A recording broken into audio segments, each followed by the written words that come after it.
I'm a fan of boyfriend, you know? Like, I'm there to root for both of you. I'm editing this out. Sorry, boyfriend. Only falls on Britta's ears. Now if this stays in, he's gonna be like, why? What were you talking about? Cause more commotion. What were you talking about? Why were you talking about me? What were you talking about me? And it's not in the podcast. What did you cut out? What did you say about me? Yeah, was it bad? To cut all of this out. It does crack me up, as I said before, that when we talk about things, and then immediately afterwards, it's like our recording sessions don't happen, and then if I listen to the episode later on, I'm like, oh shit, yeah, okay, I do remember that. I'm like, it's like Fight Club. What happens on podcast stays on podcast. I'm like, occasionally I feel like, and then if I have people that know us that come up to us and talk about it, I'm just like, yes, I remember that. Again, I edit them and I'm like, I don't know what you're talking about. Did I say that? Okay, must be true.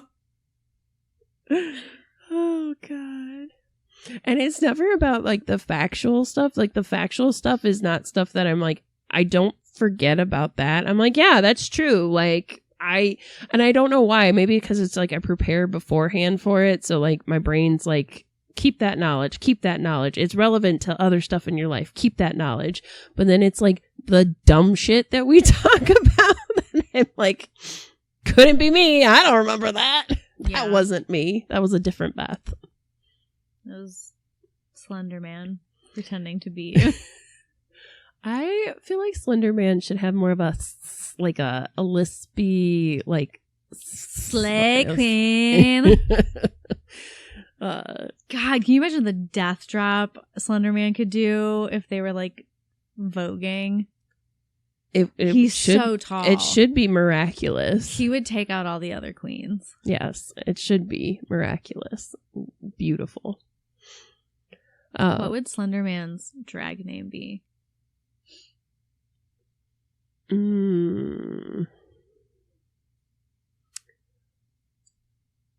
About to do what my tater tot does. Maybe. I don't know where they got that from. Maybe. I don't do that. Neither does my husband. Maybe Slenderman does that. Maybe. I was gonna say something with like Slendy. I feel it's gotta be something about how tall and skinny they are. So like, I don't know. All I've got is like toothpick, string bean. I was gonna go do Slenderella, like Cinderella. Slenderella, yeah. And then he comes out and he does like his like song that has the death drop in it is to RuPaul's "Call Me Mother," but he changes it to "Call Me Stepmother." And then I'm just picturing kind of like a rags to like bedazzled jumpsuit. Yeah, it's like fake, and he like grabs it and it flips. Yes. And then it's like, it's bedazzled or sequined with like nipple tassels. Yes. This is going burlesque now too. And like Elvira, very good at like getting them to go. Did you know that? Yeah. That Elvira can do the tassels in different directions. Yeah. That's a skill. It is a skill. I don't know how she does it. Like, because you're not using... We both, in sync, started, like, shaking our chest while looking down, trying to figure it out. I honestly think it's because it's your muscles. Like, it's your chest muscles doing the work, right? And momentum. No, it's momentum. And momentum. And rhythm. You have to have some rhythm, I think. The rhythm's gonna get you. I lack rhythm, as we found out, because I recently started doing some fitnessy things, and Instagram marketing got me good, and they were pushing the infinity hoop, and I was like, oh, that's just like a weighted hoop. I could do that. That looks so easy. I could do that. They have women bigger than me doing the work. I can do that. And I tried it by myself and I was having a hard time. And then I tried it with husband was like, he was good at it. He got it actually within a few tries. And I was like, it's harder than it looks. Yeah. And then Britta came over, and I don't know what you said about it that made it finally click in my little brain. I gave you my normal. Oh. I have a regular weighted hula hoop. And right. That's my standard hula hoop stance, is like how I kind of rock from foot to foot. And then I did that, and I finally got it. Yeah. Now, let me tell you, man, this infinity hoop, it's not a joke. It's like, it's a hard workout, but I'm like, I think it's going to help me. I don't really care about getting snatched so much as like, it's going to definitely help my cardiovascular health and like increase my endurance. So I'm like, I would like to do it. The only thing is that it has like a weight that swings around, so it's it makes a skip it on your stomach. On your stomach. So it has this weight that swings around. Really likes to run up and hug you. Yes. Yes. So I'm always like, back up. And they go, no. Yeah. So yeah, it's definitely a workout, and it's definitely a skill. And it has taught me that I, one, don't have great endurance like that. But I am a slow and steady kind of gal, not a, let's continue this cardiovascular pace. It also has taught me that, where was I getting back? Oh, rhythm. I don't have great rhythm. And I knew this because I'm not a fantastic dancer. I just do my thing, and I feel the music and hope for the best. You would think I'd have better rhythm because I used to be in orchestra for like a really long time in my school career. I'm like, yikes. Like, maybe I did and I just lost it. Yeah, I don't know. I have good rhythm. I remember a play I was in college. The character I was playing was a musician, and I had to play these little, not bongo drums, but smaller ones. I don't remember what they're called. All you musicians out there, probably only one of you actually listens to this. Tell me what those little drums are called. There's like two of them, and they're attached, and you hold them between your knees. Those aren't bongos? No, bongos are like slightly bigger than these, and they're a slightly different shape. But I had to play them, and like the entire fucking thing hinged on me being able to keep the same like tempo and beat on these drums as I played it. And I would just like zone out. Like, I think I like just left my body and floated away, and I just kept playing the beat. And I just remember one of the like grad students at that time afterwards was like, you have like perfect rhythm. Like, you keep the exact same tempo regardless of what's happening. And not a lot of people can do that. Like, people will just like unintentionally speed up or slow down based on like what's happening around them or how other people are singing. And you were like a metronome. And I was just like, cool. How do I market this skill? Like, how do I make money off of that? I can't. Not relevant then. Yeah, the only time I can remember recently keeping rhythm is when I went to see Rooney in concert, and he gave out little shaker eggs for the song Shakin'. And me and my friend that went, we were shaking them, and we were like the only people, because we were at like a very small venue, and we were like one of the only people continuously using the shake. Because listen, if I'm getting a free shaker, whereas your tater tot would say, shakers.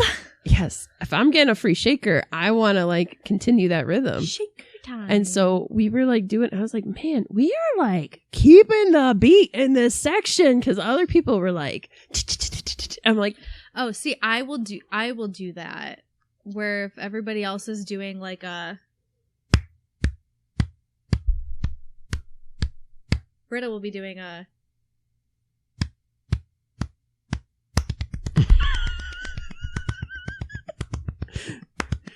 this is now like a music podcast, a music ASMR.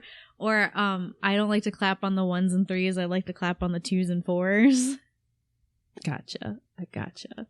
So yes. And then, well, I was recently at a nerdcore concert, and I think we were definitely the only like hardcore dancing, me and one of our coworkers, like hardcore dancing, to the point where they gave us a vinyl album because they were like, you two were rocking and you were killing it. I was like, thank you. And then I was like, do you want it? And she's like, no, you take it. And I'm like, but I don't have a vinyl. I don't have a record player. I'm like, now I have to get a record player. Like, I guess this is impetus for me to get a record player because Ghost released a new album and I'm like, I'm on vinyl.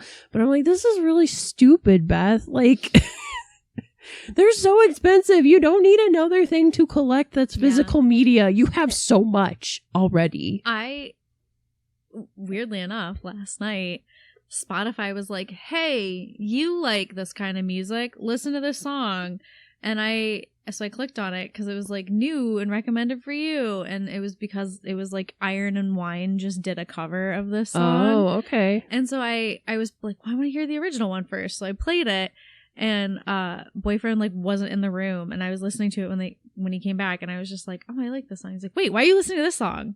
It's like, because Spotify told me to. And he's like, this is like one of my favorite songs of all time. And I was like, news to me, sir.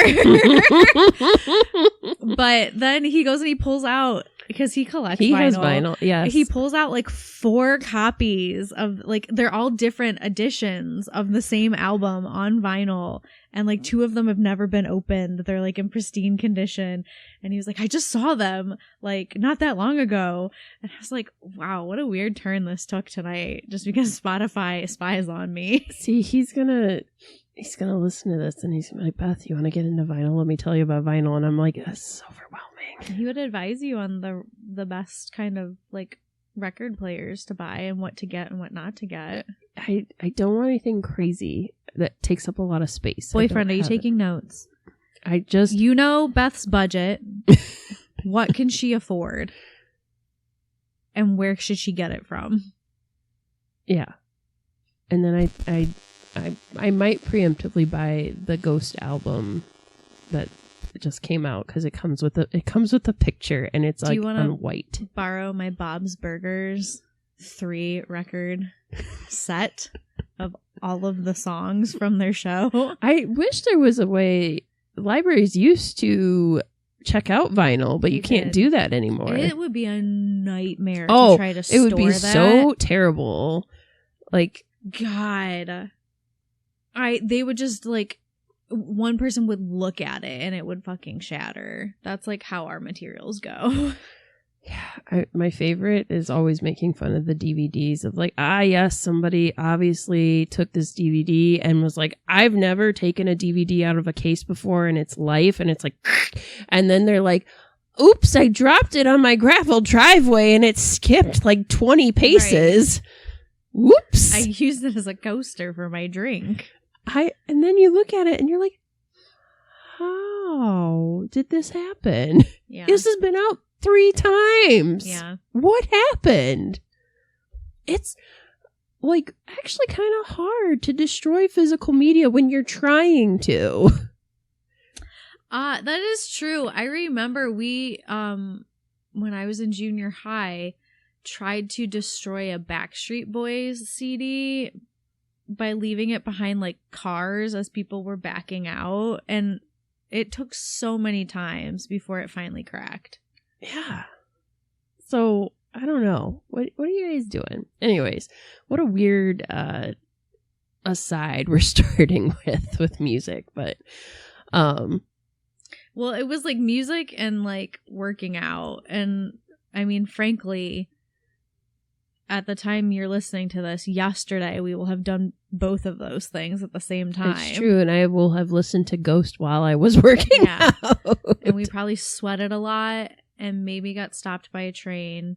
But maybe you're listening to this because you talked to one of us? I don't know.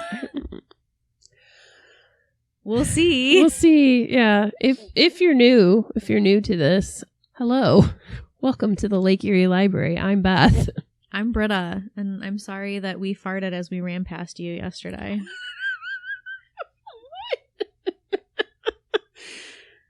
It's not a guarantee. For me, it pretty much is. Listen, I'm not fast, so I gotta curb the competition somehow. No, in reality, it will be because we have to leave but early in the morning to get to this place that we're going to talk to you about. And then we're going to be really physically active, and I'm probably not going to eat a breakfast like I should. And I'm not going to get to do my pre-run poop like I usually do.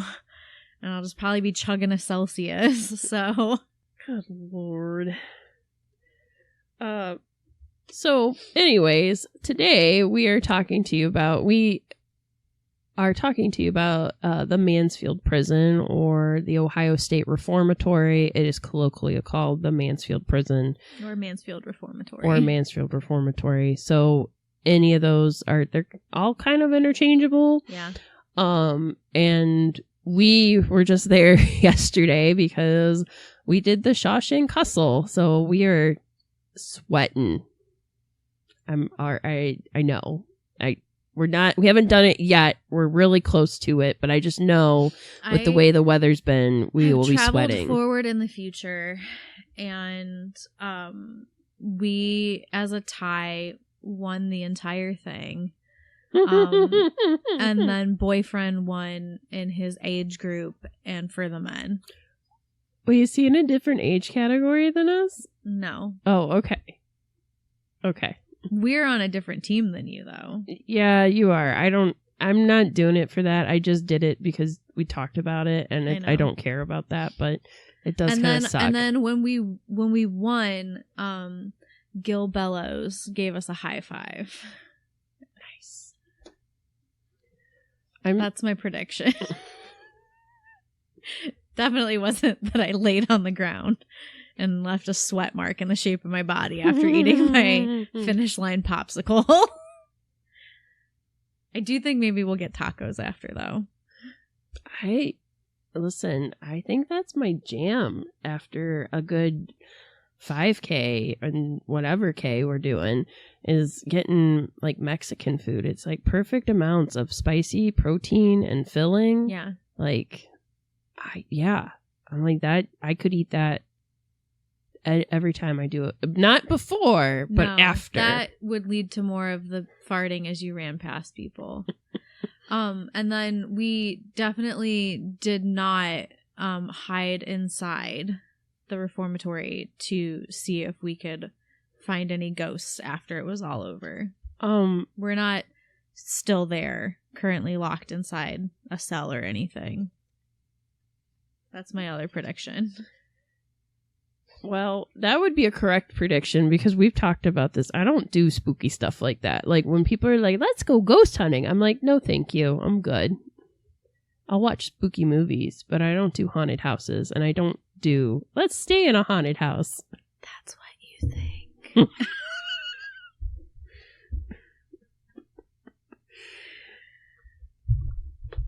Right now, you're seeing the news reports coming in.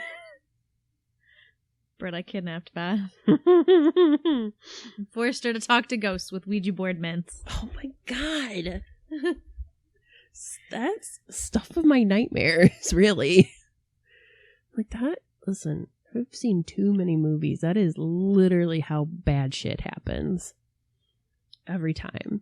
So, anyways, today we are going to talk about the Mansfield Reformatory. We are not coming from inside of the Mansfield Reformatory, live from the Reformatory.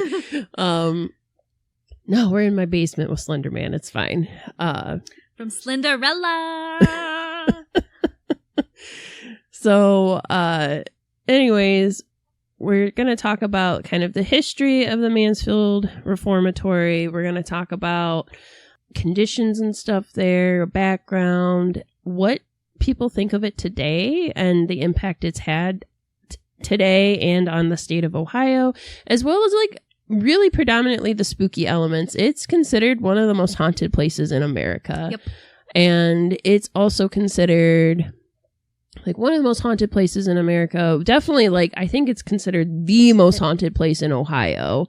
And respectfully, it should be. There's a lot that happened here, and a lot of people died at this prison. So we're going to get into all kind of the sordid details of that, and, you know, and then talk about like how Mansfield used something that was pretty negative and has kind of turned it into a positive and for profit, because while it is a place of death and despair and spookiness, it's also a really beautiful, out on the outside, it's a really beautiful, not on the inside because it's kind of decrepit now, but on the outside, it's a very beautiful prison, and the architecture and whatnot is extremely distinct. So we will get into all of that. And it's been in some movies. It's been in some movies. We'll get into that too. So I guess, yeah, let's dive in. Let's talk about the history of it. The boring parts, I guess, as people would say. Mm-hmm. It is, again, located in Mansfield, Ohio. There are other places in Mansfield that were also used for like movie locations, and they're also haunted. I didn't know if we were going to get into that today. I was like, we might save that for another day. This is chunky enough. Yeah. But it was built between 1886 and 1910, and it remained in operation until 1990. And the reason it finally stopped being in operation was because of the Boyd consent decree from the U.S. federal court, which ruled the facility to be closed down due to what they considered inhumane prison conditions. That was not intentional for how it began. Originally, the construction began in 1861 with the intent of it being used as a training camp for the Civil War soldiers. It was called Camp Mordecai Bartley, named after an Ohio governor. We don't use the name Mordecai very often. No. Then in 1867, the city of Mansfield was promoted as the location for the new intermediate penitentiary. It was intended to be a halfway point between the Boys Industrial School and the state penitentiary in Columbus, which housed first-time young offenders. Although construction started in 1886, it remained in construction for over 20 years, till 1910. And this was due to funding problems, which caused delays. It's also huge. It's really big. It's over 25,000 square feet. And it's like one of the larger prisons that was built during that time. And it does have one of the longest freestanding cell blocks. It has actually like a world record for that. And it's like 6 stories high. So that's unusual. So it's unusual that we have a freestanding cell block. And it was built with the idea that the inmates would be reformed back into their spiritual lives. So the architecture was built with the idea of this like spirituality, and it's like, it's very imposing, but it's also pretty. It's not ugly on the outside. Like, it doesn't look like the way you would picture a modern day prison to look. No, it's not like a box. It's not clinical or sterile. It reminds you of like a castle as you're driving up to it. Like, it's a lot of stonework and like tall turret, almost like rooms in the front. Right. So, by 1891, it was renamed from the Intermediate Penitentiary to the Ohio State Reformatory. In 1896, it then opened its doors to 150 offenders. They were then put to work immediately on the prison sewer system. Yeah, they built the prison. The prisoners built the prison. Yes. And they also built the 25 stone foot wall that surrounds the complex. So there were, like, I would say, more modern amenities. They had like a full kitchen. They had a hospital wing that had over 90 beds. They also had like 3 different work areas. So they had like a shoe factory. They had a shoe factory. They had a printing shop where they printed like textbooks for Ohio State University. I was like, what a wild, like, and you know, this is not for me to say like, oh, it was a good place to be. Like, no, it's a prison. And you know, like, we're using essentially free labor, and often this is like slave-like labor. For like, they're getting paid pennies on the dollar to do these tasks, and they're imprisoned, so they have to do these tasks. So it's like, you know, I don't feel great about it ethically, is what I'm trying to say. Yeah. But I'm also just trying to say, like, they did offer these things. They also had like a clothing shop where not a clothing shop, where they made their own uniforms, and they also made uniforms for like orphanages across the state of Ohio. But they also, let's see.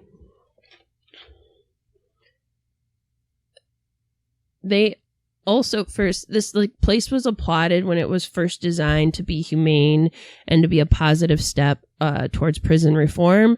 But in 94 years, the conditions rapidly deteriorated, and the prison holds a legacy of abuse, torture, and murder.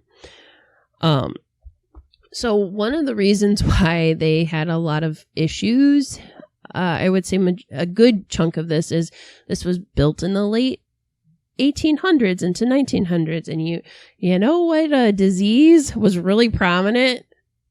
Not diphtheria. I know. It was the TB. So unfortunately, like, tuberculosis at this time was super prominent, and it was extremely communicable. Like, for example, we just dealt with a pandemic and COVID, and you know where COVID spread really rapidly? Prisons. Yeah. You know why? Because we don't have a good way to keep people safe in prisons, because we pack people in like sardines in very close quarters. And both of these diseases are extremely airborne. So you go from something like TB, where the incubation period is like 2 weeks. And at the time, your incubation period and it worsening, you don't cough up the blood right away. Like, you know, in the movies, like when everyone's like, and then they hold the white, it's always a white cloth. Of course. And they look and they're like, oh God, I have TB. No, like, you're sick for weeks prior to that, and you have like a cold, like you're coughing and you're sneezing and you have a fever, and they're like, you got a cold. Well, then you spread that to other people, and you can infect 10 to 15 people at a time with just droplets. And they don't have ways to keep like windows and stuff open because it's a prison. So they would put people on the TB ward, and the TB ward was like, beds were at a premium there. So they would have people laying in the TB ward, and they did note predominantly that it was a lot of African Americans that died of TB there. So they had people, and they didn't have a cure for TB back then. Like, it wasn't until like the 1930s that they started making strides in modern medicine, and like they made the American Lung Association, that they were like, okay, like, we have figured out a way to fight TB. So they had this like open, airy part of the hospital where that was the TB ward, because they were like, fresh air will help you. Because I don't know why they didn't realize it wasn't airborne, but they did realize that fresh air was helpful for it. I was like, this is you were like, well, this close. Like, the cure for everything was like, oh, you need to go somewhere with fresh air that's dry. So, yeah. So I would say, of all the deaths that pass through there, a lot of them happen through disease. And this is not necessarily the fault of like, TB is not something that like it's the prison's fault. Well, but yeah, it's they didn't like, give someone TB, but they're also not providing living conditions that are like conducive to people being healthy. Right. So, you know, again, not like trying to defend them, but I'm just like, a chunk of them was through communicable diseases that they did not have cures for, that they took care of them, but they died of these.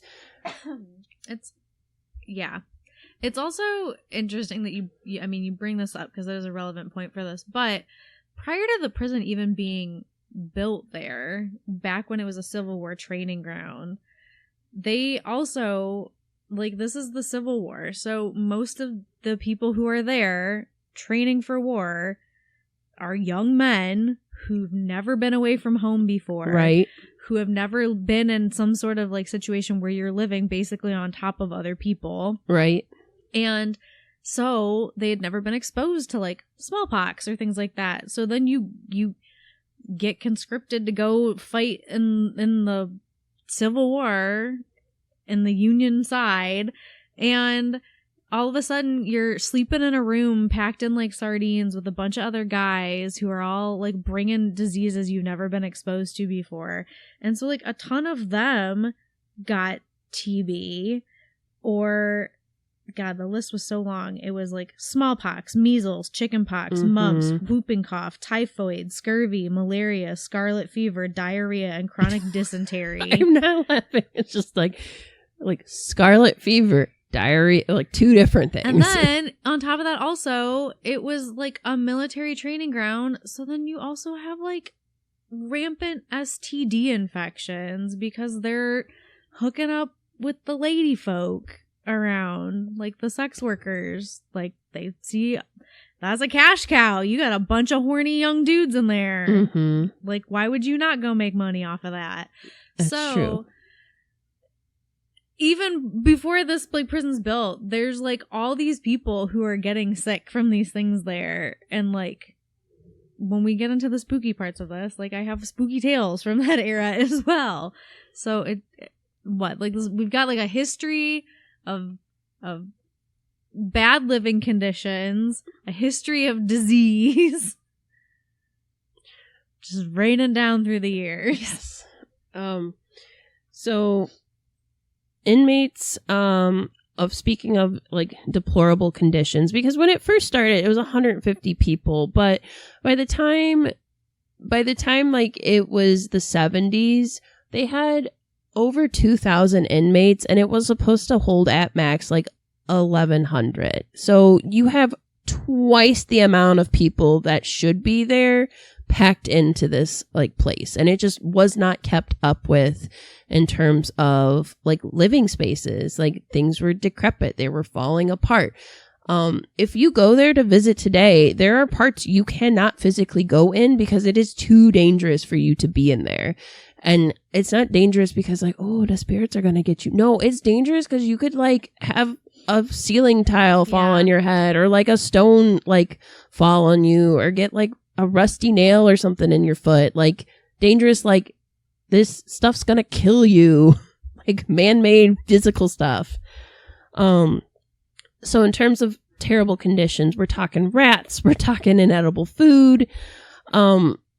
People broke out in violence for petty grievances, and punishment was things like the hole, which was what they called the solitary confinement area. And you had nothing but a toilet and a bunk in the solitary confinement. Sometimes prisoners had to sleep on bare concrete floors. So there is one occasion where after a riot, 120 prisoners were confined to 20 rooms in the hole for 30 days. So do the math on that. You're only supposed to have one person in a room. Obviously, they did not have one person in a room. So they had one inmate that was murdered during this time of the 30 days of them in the hole. They actually didn't find the inmate at first because they put them under the mattress that is in like the confinement. Yeah. And so they hid the body. I was like, so they're packed in like sardines, and then they like hid the body under the thing. I was like, Jesus Christ. You know how terrible that smell? Yeah. Like you just have this dead funk in there. I mean, it probably smelled terrible anyways, because you just have all these unbathed people for 30, like men for 30 days. Yeah. In this tiny confined area in the one toilet. Yeah. Over 200 people have died on record at the Ohio State Reformatory. This includes 2 guards who were killed during escape attempts. It started in the 70s. As I said, they had a chapel, and when you would go in, you would not only get like searched for diseases and vetted for diseases, but they also asked you like, what is your religion? How do you religiously identify? And they would try to accommodate your needs for that. Well, they had these prisons they had these churches in the area that would visit the prison to help do like sermons, and they're going in and they're like, something wet just touched me that shouldn't have touched me. Mm-hmm. Like these conditions are not good. And, you know, their whole thing is we're trying to reform people. We want them to come back out into the world and be reformed human beings from their time here. They can't do that if they're living in these like disgusting conditions. So from 1977 to like 1983, churches were petitioning to lawmakers that, hey, like they're not stepping up, like the prison is not fixing like the things that are wrong. Like you need to like shut it down or fix it or build them a new prison. So it took from 1983 it took from 1983 to 1990 for this to go through the court system for it finally to be shut down. And then they eventually did build a new Mansfield prison, which is I think still standing today, and that's where they transferred people to. Is it where the Richland, is it like right behind? I think so. Yeah, it's the Richland Correctional Facility is like right behind the reformatory as it stands today, and it is like that is a working prison today. So if you go to visit, you will see all the road signs along the way in warn you that that's a working prison, and they're like, don't pick up hitchhikers, don't like park along here because they're gonna come and tow your car, like you'll be ticketed. This is like enforced by law enforcement in the area. So yeah, I every time I go there too, I'm like, this feels kind of gross going to what is essentially like a museum at this point about prisons when like I have to drive past the fenced in area where there are people incarcerated. And they shut down this prison because it was in really poor condition. However, it was considered kind of a historical like monument. It was registered for historical places, and the city of Mansfield kind of realized that, and they didn't want to like completely like demolish it because there's some value in it, right? Like aesthetically, there's some value. So in 1995, the ownership of the prison went to the Mansfield Reformatory Preservation Society, and they unsealed the building for ghost tours. So Mansfield kind of took what would have been just an empty building, and they were like, how can we profit off of this? And so they decided to profit off of it by making it a museum and making it a place where you can visit ghosts, because spooky stuff sells. People like to be scared, and this is a real life scary place. They also film stuff there, but I don't want to get into that just yet. But in terms of like the spooky tours and stuff, like they still do spooky tours today. Like that's something that's still like you can still do ghost tours, but they also, because it's so like aesthetically pleasing and it's been in movies and stuff, they also have things like the incarceration tour, which is now I'm like, wow, tongue in cheek, but where they have like heavy metal bands playing outside in this like festival format, because it's huge. Like the prison grounds are huge. They also during the fall will have a haunted house inside the Mansfield Reformatory. So it's a tourist destination to go in Ohio, and it's a tourist destination on multiple fronts. Correct. So like you're going to go there for, if you're into film, you might go there because it's a film location. If you're into ghost hunting, you can go there to visit ghosts. And they offer, there's like packages where you can purchase a ticket to join like overnight. Well, I don't know if they're all overnight. I think it's rare that there's an overnight, but they do have like hours long during the evening hours, like investigations and things like that you can join in on. I think they don't do it for Joe Schmo. Like, I like ghost hunting. I think it's for like established ghost hunting groups. They might do some over, because I've read about other people. If you go on their website, there's like things you can buy tickets to where you can show up and do that. Yes, because ones I've read, I'm like, and if you want to be a part of the ghost hunting groups, you have to, it's James Willis's group has gone there several times. I'm like, oh, so instead of paying Mansfield, I'd be paying James Willis And I'm like, no, thank you. I'm good. We're okay. I'll just read about it and go, too spooky for me. You can just watch Ghost Hunters and Ghost Adventures because both shows have done episodes there. Yeah. And like I said, it is like Travel Channel has done a thing on it. Like a bunch of very well regarded. Everyone's like, that's the episode. This place is haunted as shit.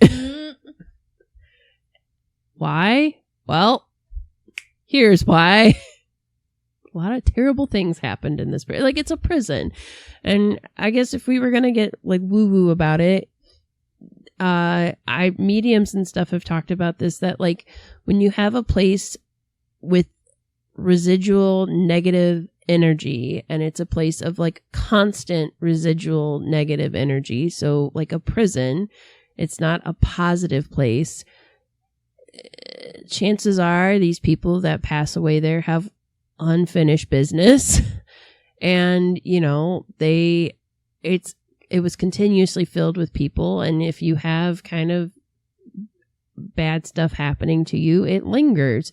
So this stuff has lingered for this long. Like, it's been closed since 1990. It's been closed 34 years, and they have had residual energies and stuff, and an abundance of evidence that ghosts exist. Yeah. 94 years of bad vibes tied to a prison. Years before that tied to military training grounds. And before that, literally the frontier. So there were like a ton of atrocities committed on this same land against like Native Americans as that area was being settled. And then in retaliation to attacks on them, they also murdered people. So like there's like a lot of bad vibes tied to this spot. I'm not surprised it's haunted. A lot of moida. I would also say that we're probably not helping by it now being like a tourism destination either. Because, like, now everybody that's visiting that place is also bringing an energy and a vibe to it. So, like, again, I'm not surprised it's haunted. Well, that's the episode, guys. It's haunted. These pipes are clean. So, Are we going into ghosty shit now? Yeah, I think we should. So, I mentioned before that it was like a military training ground and that, you had all these young guys there. And as early as those days, they were reporting that there was like weird stuff happening. The soldiers would report that items were mysteriously going missing and they couldn't find them. There's no explanation for it. There were really high rates of ammunition failure that couldn't be explained. So they'd be out like training with their guns and like things would go wrong or they would misfire or like it just wouldn't work right. And there was no real explanation for that either.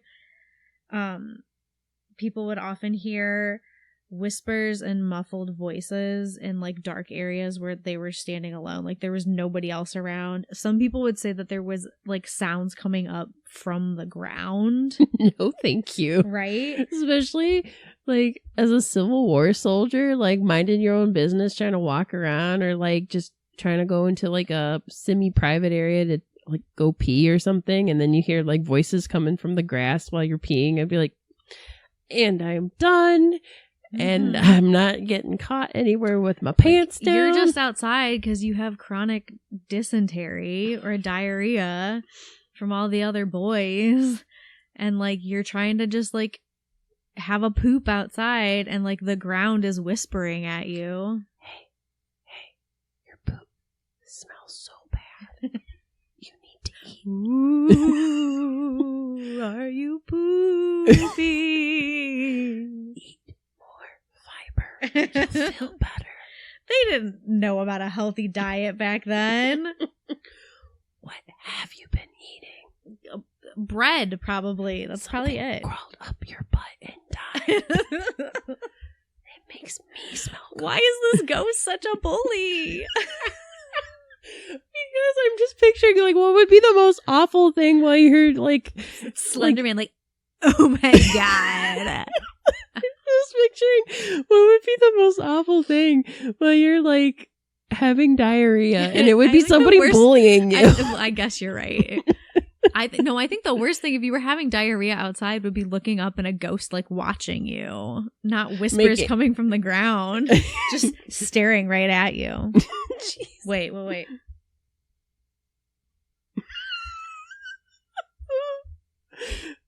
It would probably just all come out, though. You would be so scared. I think I would clench and just stop it up. Oh, God. We're going to have new listeners, and they feel like they made so many poop jokes. Listen, if you're like runners, you already talk about poop, so this is nothing new to you. That's true. I had at one point a list of all of the ghosties, and they do have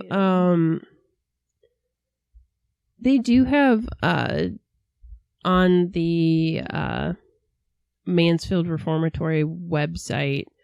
By the way, it is not cheap to go on ghost hunts. Like, this public ghost hunt is $104 per person. Yeah.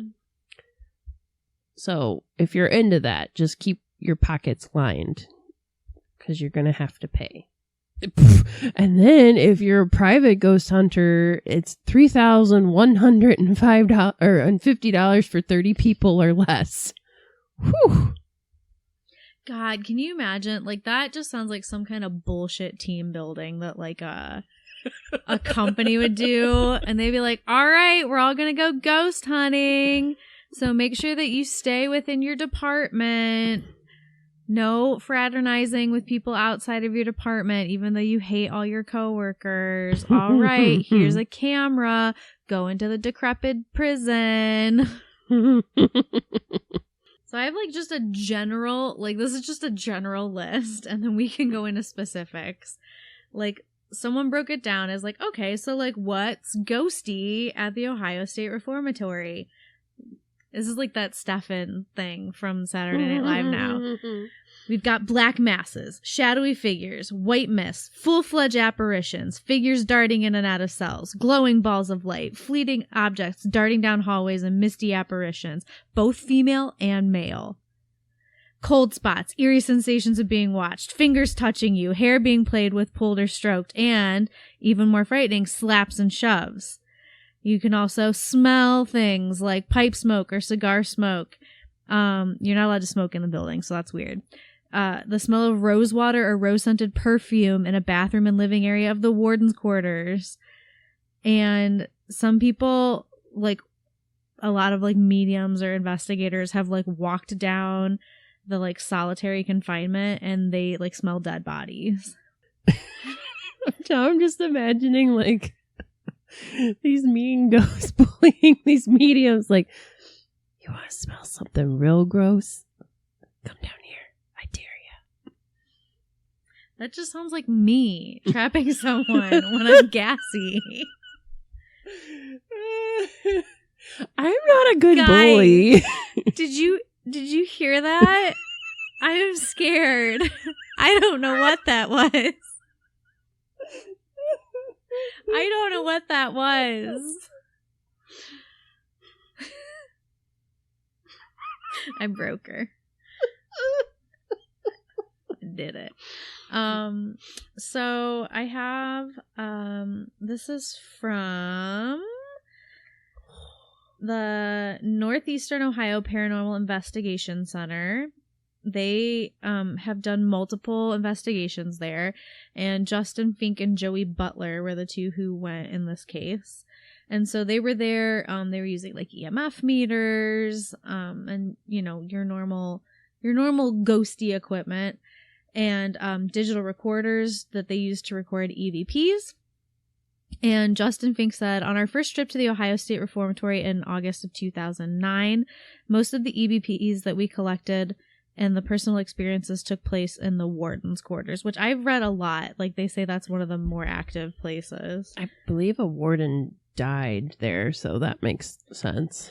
While we were walking down the hall investigating, I suddenly had a strange feeling that someone or something had touched my arm.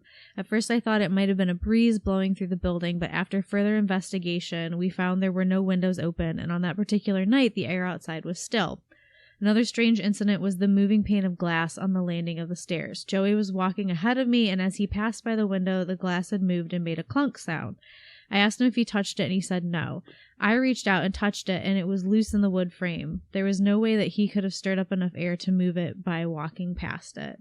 That pane of glass has to be a 1/4 inch thick, and again, the air outside was still. So, like, it was in a frame, and it, like, rattled, essentially, but without anybody touching it.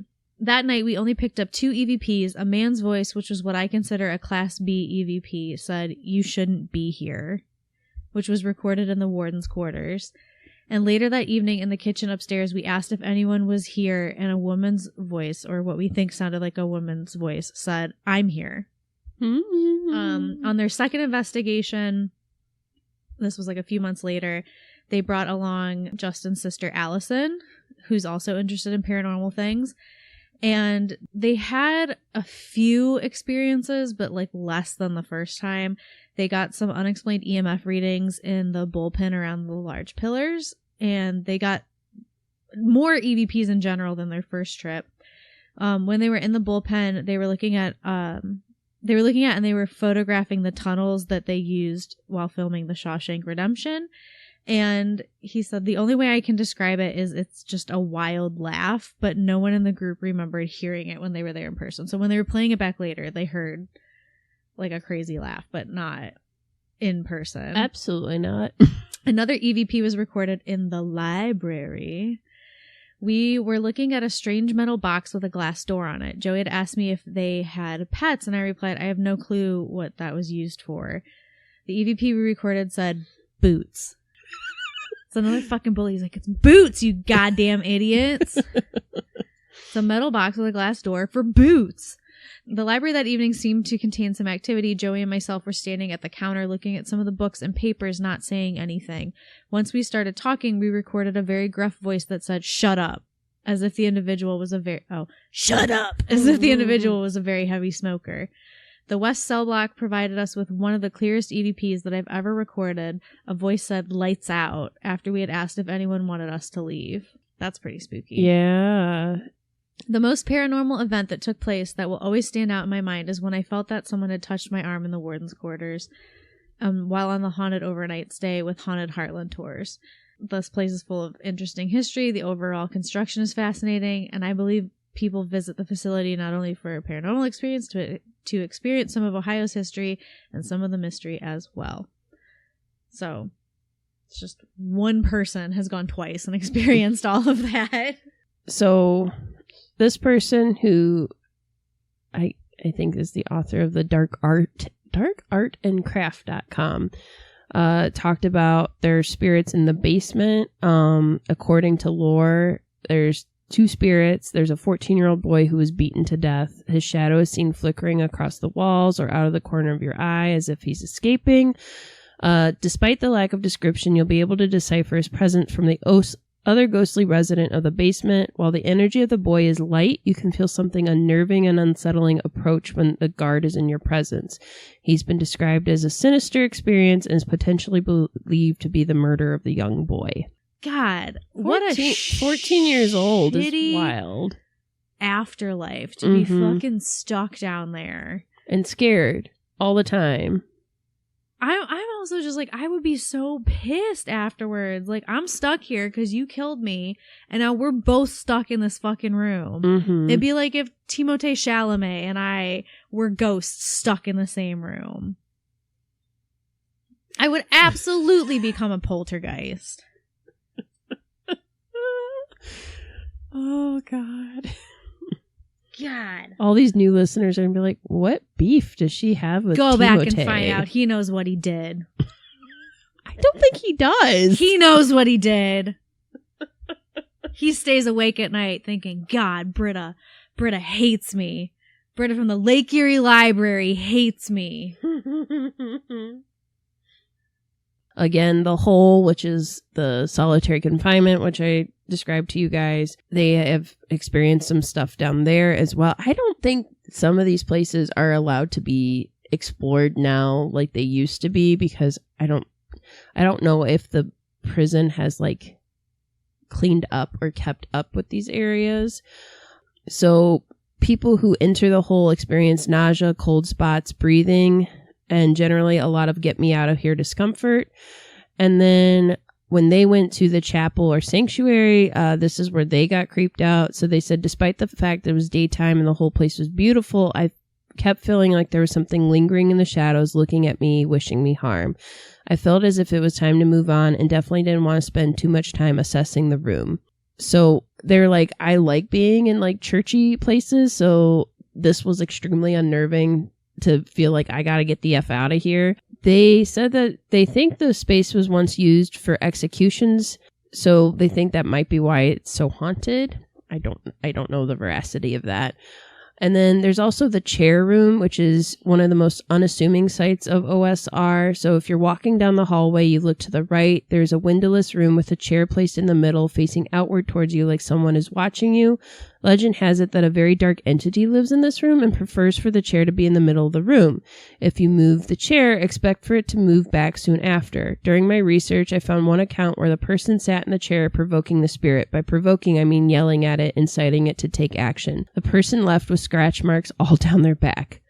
This is one of the only physical manifestations that I could find. When they visited the chair room, they did not feel comfortable, not even a little bit entering the room. I felt as if someone was staring at me intimidatingly and biting me to move along my route. You're also going to probably spend time in the cell blocks. So when they were in the cell blocks, that was when they were most uncomfortable and they had their most terrifying experience of the whole prison. So the small cells were overcrowded, spilling over maximum capacity early on in the history of the prison. Suicides and tragedies were not uncommon. In 1930, a large fire broke out, killing people and severely injuring others, and those who survived were confined to a hot, crowded attic space covered in painful burns that were prone to infection. So while there were a lot of suicides in the building, 2 of them are infamous as the East Cell Block, one of which being a prisoner, James Lockhart. It's believed that he had less violent offenses than his cellmate, was experiencing bullying and threats. To escape the fate at the bullies, he stole a turpentine can and set himself on fire. The fire was so significant that all anyone could do was watch him slowly melt, screaming and writhing in pain as he died. Larry Hamer, who was a prisoner who was a week due from transferring, made a noose out of his bed sheets and tossed himself out over the railing. Everyone assumes that there was a fate worse than death waiting for him at that other prison. When this person was in the cell blocks, they saw a ghostly figure, and they also got so nauseous and dizzy walking around the cell blocks that they had to stop multiple times. Someone, a shadow, was watching me walk through the cell blocks.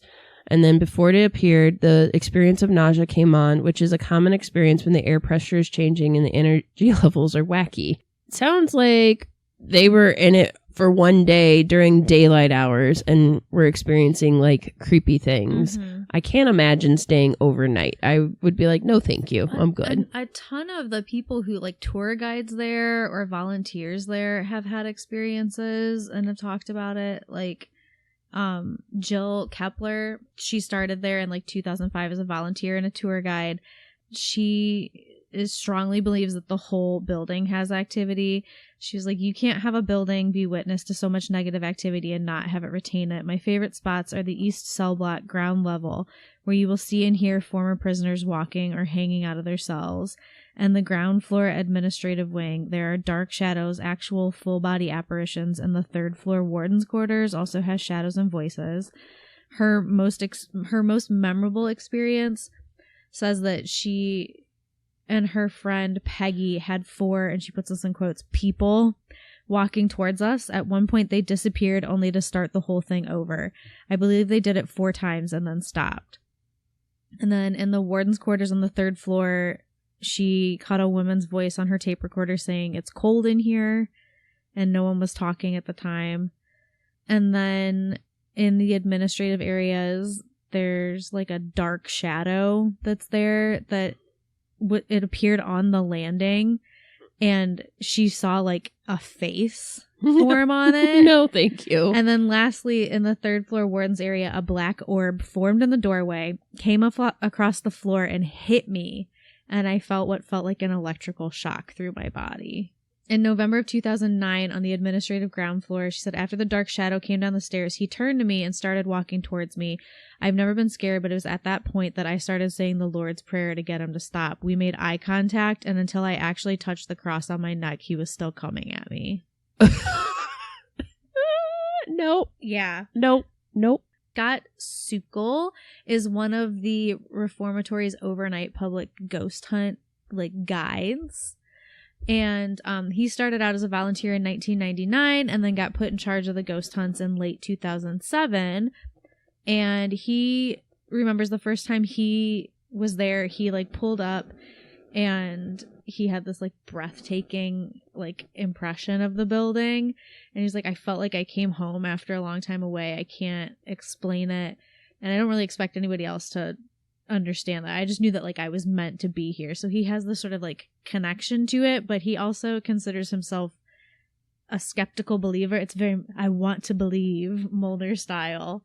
But he has experienced stuff all over the building, but he's also spent excessive amounts of time there. He was like, I spend between 500 and 700 hours a year there. So, of course, I'm going to experience some things. He's seen full-bodied apparitions, unexplained voices and noises, heard and seen objects move, and been physically touched. 700 hours a year is not even, it's 13.46 hours a week. Mm-hmm. 500 hours a year is, that's not right, hold on, 10 hours. So between 10 and 14 hours a week. And he's experienced that. Yeah. What are y'all doing? So in 2005, it was 4:30 in the morning, and he was showing around some of the last guests on the ghost hunt. We ended up on the 3rd floor of the West Admin, and realized that nothing was going on at the time. I was standing in the middle of the main area while everyone roamed the other rooms, and all of a sudden I got punched in my left side around my kidney. It dropped me to my knee. I'd never felt pain quite like that. That's a prison punch, man. It was as if the blows from Muhammad Ali himself. This was the first time I ever experienced this level of violent activity at the OSR. My thinking instantly switched from showing these people around the building to figuring out how to get them out without one of them getting attacked. Luckily, none of them were. When I got home that morning, I still had the dull ache in my side. I lifted my shirt and I saw a bruise the size of a fist. After a few days, the soreness and bruise went away, but that occurrence was etched in my memory forever. Damn, that ghost is feeling feisty. I would be so pissed if I was I'm just here doing my job. Leave me alone. There's a lot of instances that people who have worked there, who are volunteers there, have experienced. Lee Runkle said that on a Sunday tour in the summertime, she and another volunteer were taking a tour down to the ground level of the East Cell Block, and it was a really big group, and they were at the back of the group to kind of push them forward so that nobody dipped back. And suddenly, out of the corner of her eye, she saw what she thought was someone from the tour group breaking off to the left of the toilet room, and both she and the other volunteer saw it, and they went in there to grab the person to get him to stay with the group, and there was nobody in there. So they saw someone run in, and then were just kidding. She was also working a ghost hunt with some other volunteers as well as guests, and there were about 8 of them in the chair room, and they'd been in there for a while, and then all of a sudden their EMF meters started going off. Cameras started shutting off, strange noises were picked up on the radio, and then the heavy wooden door that they shut for that room sounded as if someone had picked it up and shook it off the frame. And she has all of that on audio. So I did want to go back a little bit. Do it. So when we say murder and stuff happened at the prison, one particular thing that happened is in 1948, the state of Ohio embarked on what is the largest manhunt in the history of Ohio, because Robert Murr Daniels and John West, who were inmates at the reformatory, Daniels was convicted of robbery and West was serving time for auto theft. So while they were incarcerated, they made a pact that when they were released, they would come back and take care of the guards who had mistreated them. After being released, they went on a robbing rampage, hitting several convenience stores, and restaurants, and they were called by the papers like Mad Dog Killers. And so they went on a killing spree and took the lives of 3 members of the Niebel family, a farmer, a truck driver, and a tavern owner named Earl Ambrose. So they were prisoners and they killed people nearby. July 21st, 1948, John Merle Daniels and John West sought to seek revenge against an employee of the reformatory by the last name of Davis. They were unable to locate the guard, so instead they went out to the home of the farm superintendent, who they were planning to convince them to give them the address. But then when they came upon Superintendent John Elmer Niebel in his home, they surprised the family and then decided to hold them hostage until they disposed of guard Harris. The convicts took the family, John, his wife, and his daughter to a cornfield and ordered the 3 of them to undress, and then they decided to tie him up with rope only to discover they didn't have any. Upon realizing this mistake, they became mad, and then they murdered the family by gunfire and fled to Cleveland.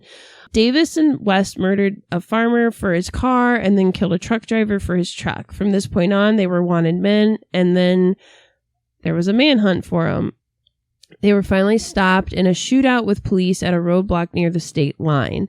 West began shooting at the police, then turned the gun on himself. Daniels was then captured and eventually died in an electric chair at the Ohio State Penitentiary in Columbus at the age of 24. So these are considered some of the worst convicts at OSR, and also considered some of the most gruesome murders in connection with OSR. But like the fact of the matter is like the reason they did this was because they were being mistreated by a guard, which means these guards were continuing to mistreat other prisoners that were supposed to be young first-time offenders. Which is what I was going to say when you were talking about that's a prison punch. I was like, honestly, I feel like it was a guard fucking with a prisoner. Like, that's what that feels like to me.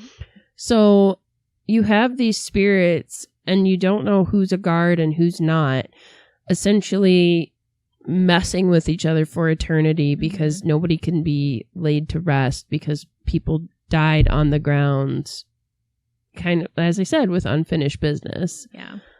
And it's really sad. And it's sad that, like, I mean, if we got on our soapbox and stuff, I think we'd be here a while. It's sad on so many different levels. Holding my tongue this whole time.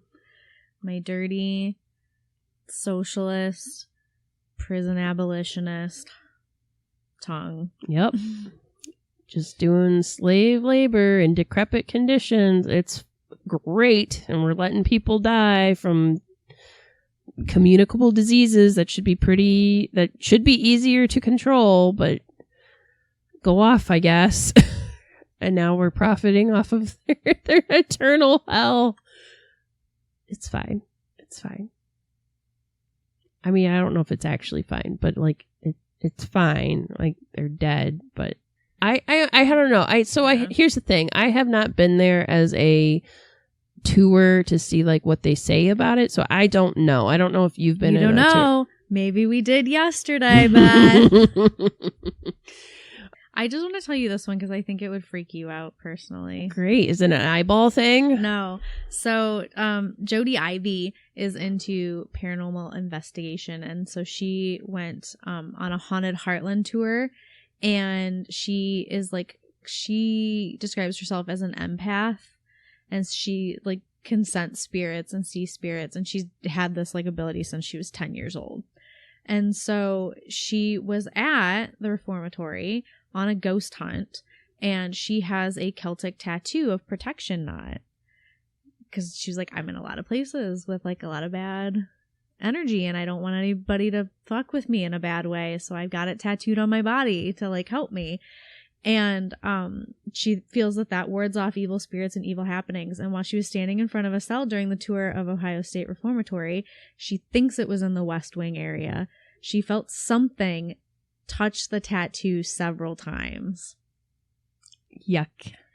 And then she also smelled cigar tobacco in the warden's quarter, and in the solitary confinement area. There's like an overwhelming feeling of dread there. So it's like somebody just touching your tattoos. I mean, my luck, I go there and they'll come up from behind me and go, Kitty. They'd probably like your tattoo. Yeah, they would. I do have like... You have multiple tattoos. Yeah, so... I'm talking about the one that's like a lady. Yes. Yes, I mean...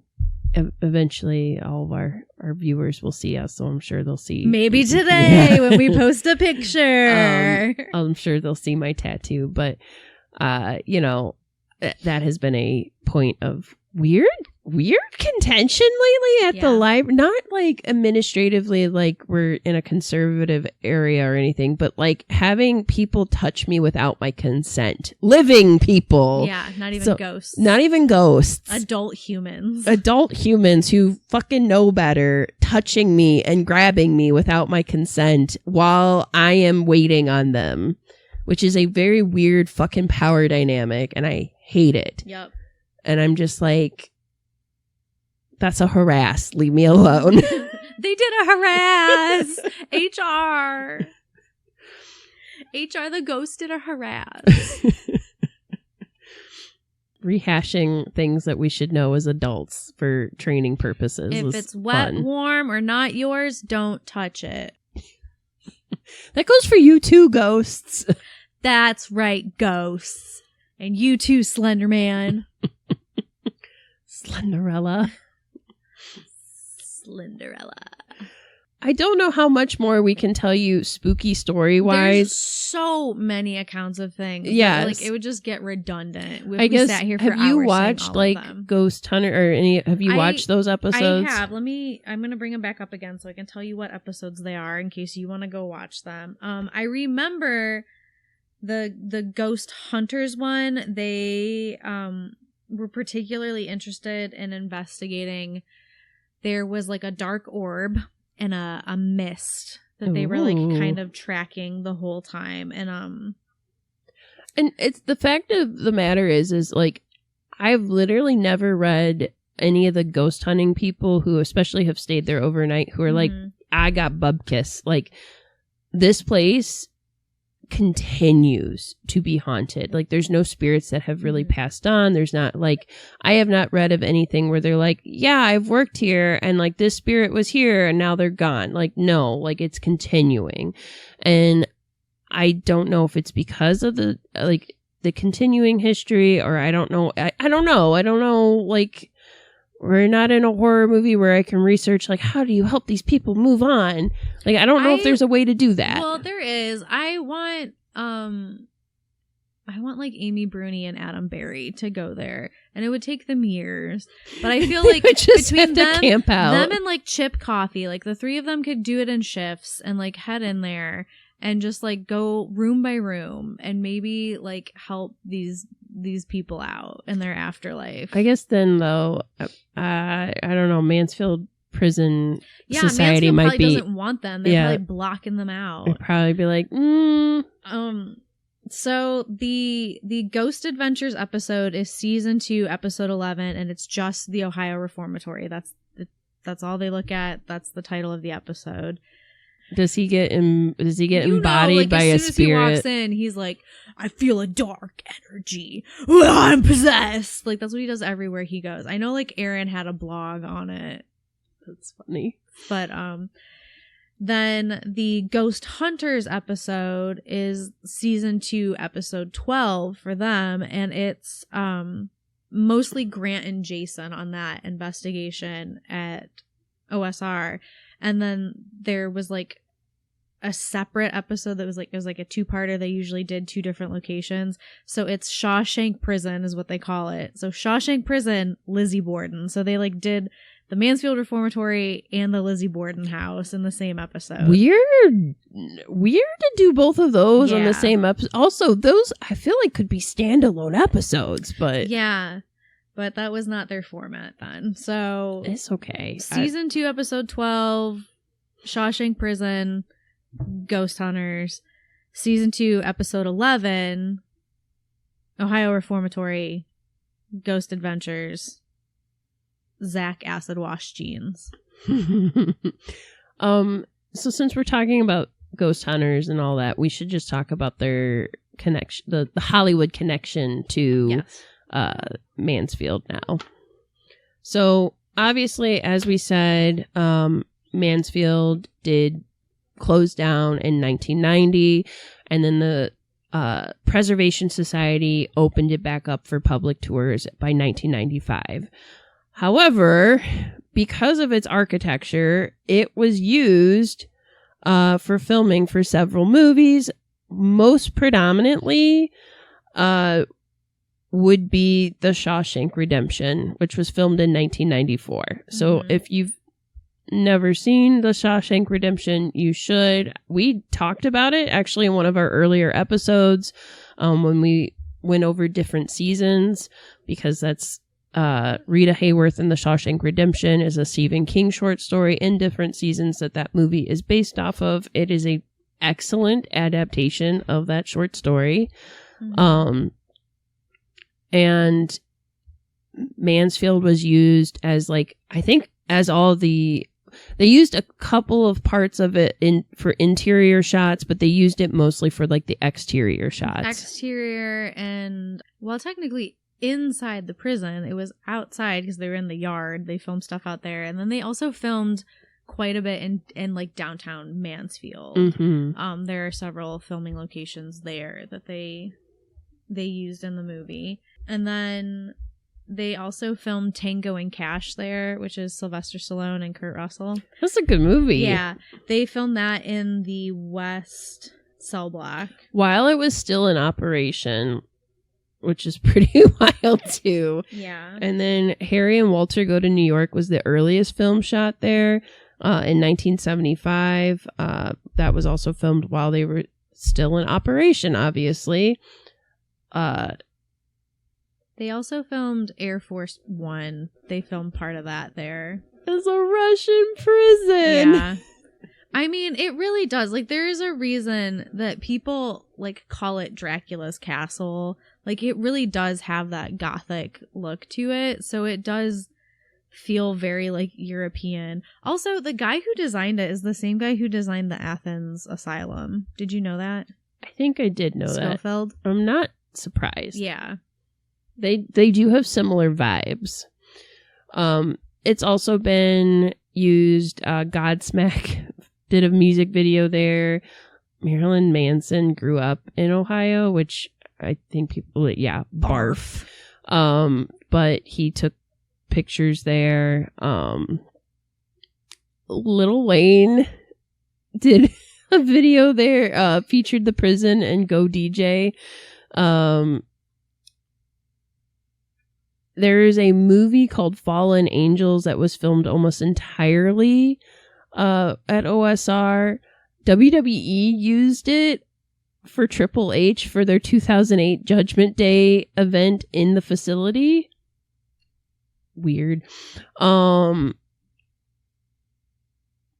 is a music video by Miss May I for the song Relentless Chaos, Attack Attack.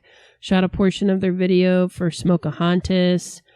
Like, it has been used a lot. Like, I don't even want to go through all of these because Jesus. There's so many. So it's a historic structure, and it's like historically, like, people like appreciate it for its historic value and maybe for its place in Ohio history. So like the daytime tour you can take is different than like the ghost tour you take at night. Also, during the daytime, a lot of it's like a self-guided tour where you can just, like, there's places you're allowed to go and there's places you're not allowed to go, and they just let you do your thing. And then they cut those off at a certain time of day, and then it's only guided tours from that point on. So, yeah, I mean, I feel like that's a pretty good overview of it. It is considered, again, one of the most haunted places in America. I don't think that's just like Ohio claiming it. I think that's like other people going, holy shit, is this place haunted? Yeah.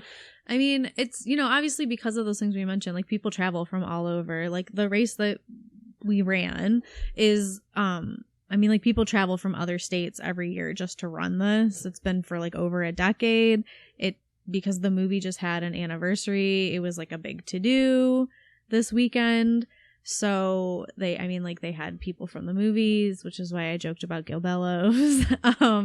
They had like screenings of the film. They had special tours. They had like all kinds of stuff going on. So it's not just like it's like a novelty in Ohio thing. Like it is known throughout the country. Mm-hmm.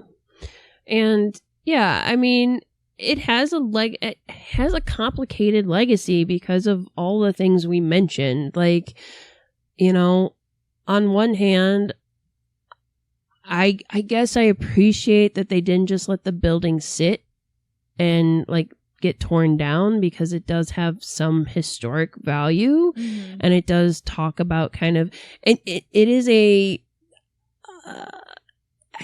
a bad example of a prison, of like what not to do at a prison, right? Yeah. So, but it is architecturally beautiful, but it's like horrible is what happened inside. Super extra shitty if it was like, hey, prisoners, we're gonna treat you like shit. A lot of you are gonna die. There are like graves on site too. Mm-hmm. There's like over 200 graves there. Like, okay, so like a lot of you died and you built this whole building and we made you work really hard to do that, but we're not making money anymore, so just fucking knock it down. Yeah. So I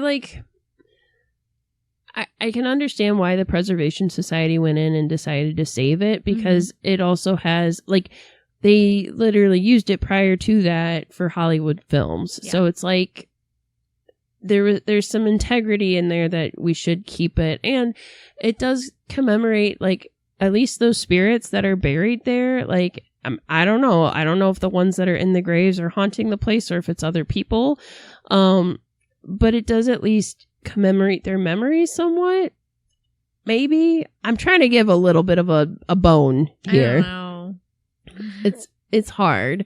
But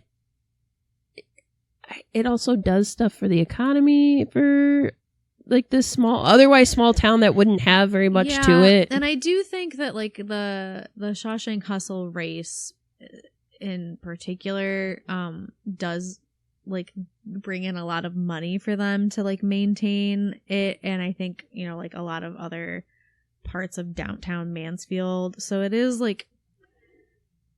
benefiting the city in its entirety of being able to sort of upkeep their historic landmarks and stuff like that. And yeah, otherwise I feel like there's stuff that across the state that it's like, oh, this was a cool historical landmark, but it's not kept up. So yeah, Franklin Castle. Yes.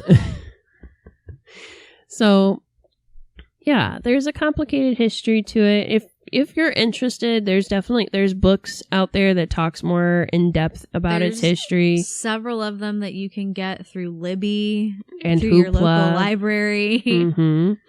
So if that's stuff that is interesting to you, feel free to check them out. If you haven't seen The Shawshank Redemption, well, you should. You can watch that. It's a great movie. It's a great movie. You can watch that and enjoy kind of the aesthetics, I guess, of the outside of it. If you're like, I'm not driving all the way to Mansfield.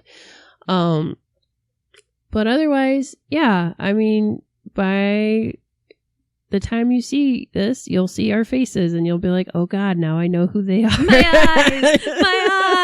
eyes. We're going to take pictures prior to the race so we're not like red and sweaty. Splotchy. Yeah. And so my hair is not like, yeah, just like frizz. So yeah, I hope you guys enjoyed listening to some spooky stuff. I'm glad we're getting back into some spooky stuff because I felt like it had been a while. And really, this is like one of the heavy hitters in Ohio. We have a lot of different really haunted places, but this is the most haunted in my opinion. We have a lot of people who can't wait to leave the fucking planet from Ohio, aka astronauts. We have a lot of people who can't leave the fucking planet, aka ghosts. And then aliens. And serial killers. And that sweet, sweet Tookist frogman. And werewolves that play baseball. Yes. We got it all here. That's why we're called the heart of it all. So, anyways, thank you for coming with us on this spiritual journey to one of the most haunted places in America. And again, thank you to our spooky sponsor. Thank you, spooky sponsor. And hopefully, if you're joining us from the Shawshank Hustle and you got one of our, like, us talking to you, like, hey, and you saw our cool t-shirts, like, thank you for listening to us. And if you only listen to the first 10 minutes, I'm sorry, like, please listen. You're gonna talk to someone for 10 this episode, 10 minutes. I was like, Beth, you talked to someone for 10 minutes? No. They were just there trying to run a race. No. Leave them alone.